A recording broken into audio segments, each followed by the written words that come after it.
Hi and welcome to another video. Today we're going to talk about a guide to drone surveying data.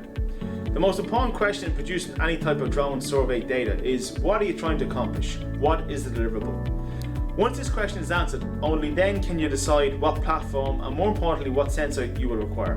Simply put, a drone is just a platform to carry a sensor in the sky.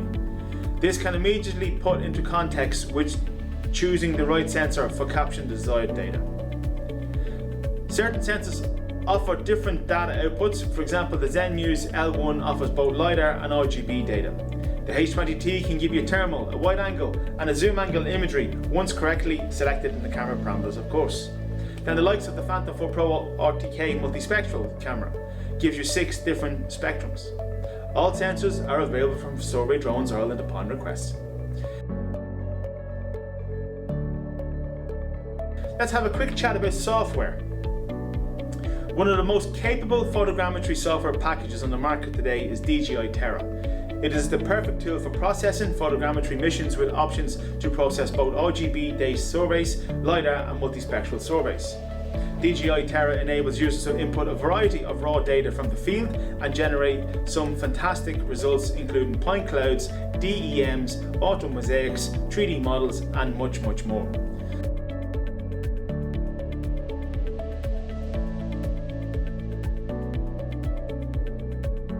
Point clouds are the bread and butter of most drone surveys. They can be generated using either photogrammetry or LiDAR sensors and provide the most amount of survey inputs, from which surveyors can extract a wealth of information. As well as this, point clouds act as the main foundation upon which DEMs, automosaics and mesh models are created.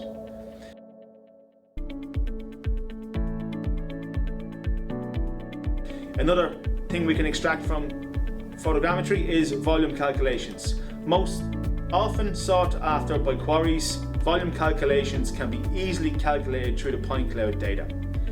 Using a point cloud in DJI Terra, the volume of a stockpile is calculated by the user defining a ground plane and then clicking around the area in question, and then this result can be recorded and given to the client directly, or even better still, indicated on the automosaic that is generated. This process mitigates the need for surveyors on the ground climbing up and down steep, loose material, which causes incidents and accidents.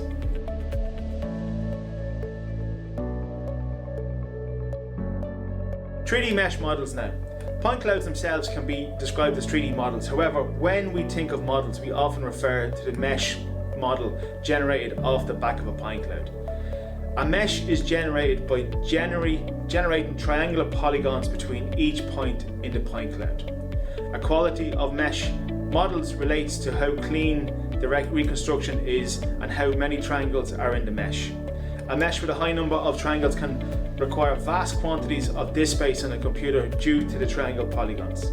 A mesh model is said to be textured when RGB images are used as the colorization of the model.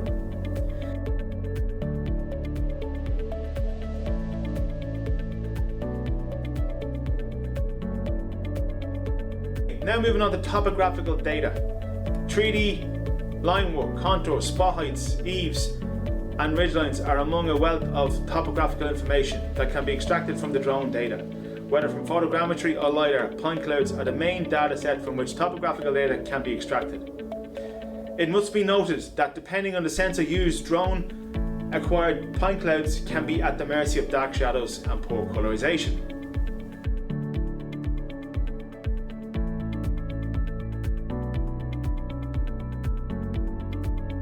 Ortho meaning octagonal or perpendicular to the subject, orthophotos offer high-resolution images which often span from hundreds of meters to kilometers in length depending on the type of operation. Orthophotos can be captured using any remote sensing platform, from satellites and large aircraft to the smallest of the foldable drones. Orthophotos are a major benefit of flying a drone over any given site, with the ability to rapidly capture the entire site as one whole high-resolution image through the collection of a number of smaller images. Depending on the computer processing capability, orthophotos can be divided into smaller segments for easier viewing.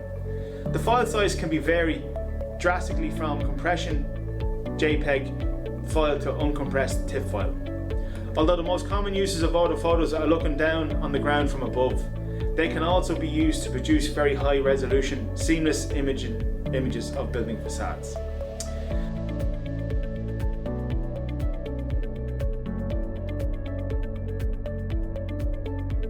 Then we have DEMs, DTMs and DSMs. Okay, always asked what is what and which is which. These terms are often confused and used interchangeably by surveyors and clients. The naming differences are elevation, terrain and surface respectively.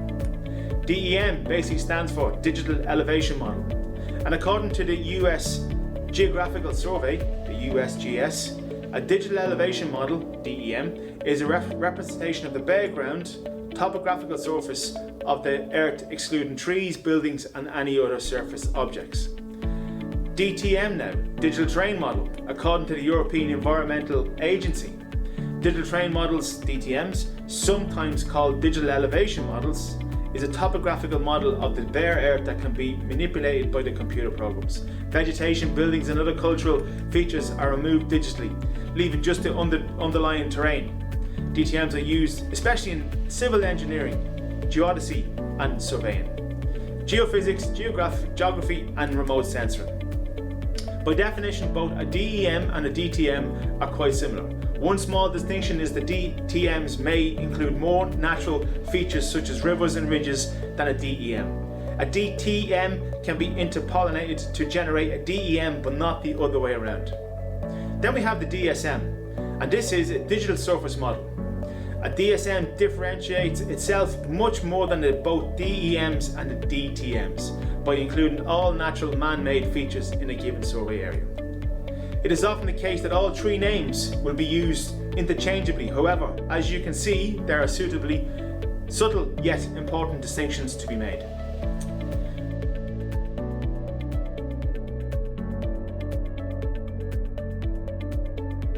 Then we have thermal images. Thermal images can be used in a number of areas, such as industrial temperature inspection, search and rescue missions, and energy industry all utilize thermal sensors. Thermal images are produced by converting infrared radiation, which is heat, into visible images. This in turn can be displayed to the user essentially as a heat map, showing areas in varying shades from blue to red to white, with white being the hottest spot. Thermal images are captured entirely passively compared to LiDAR, which is actively sending light from the sensor and getting a return from the ground back to the sensor. In that regard, it is closer to regular RGB sensors, although since heat signatures are picked up, thermal imaging can be used at night, unlike RGB sensors.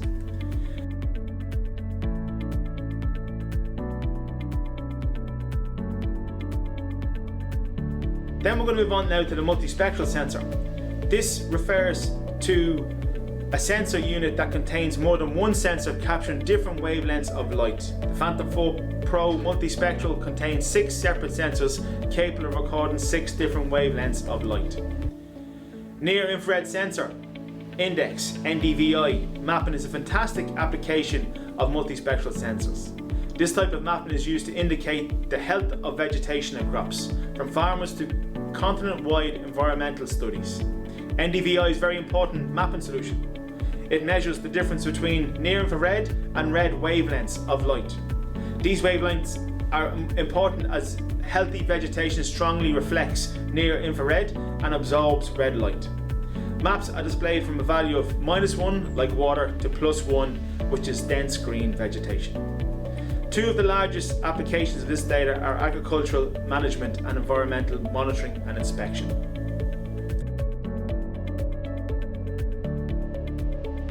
Drone data today.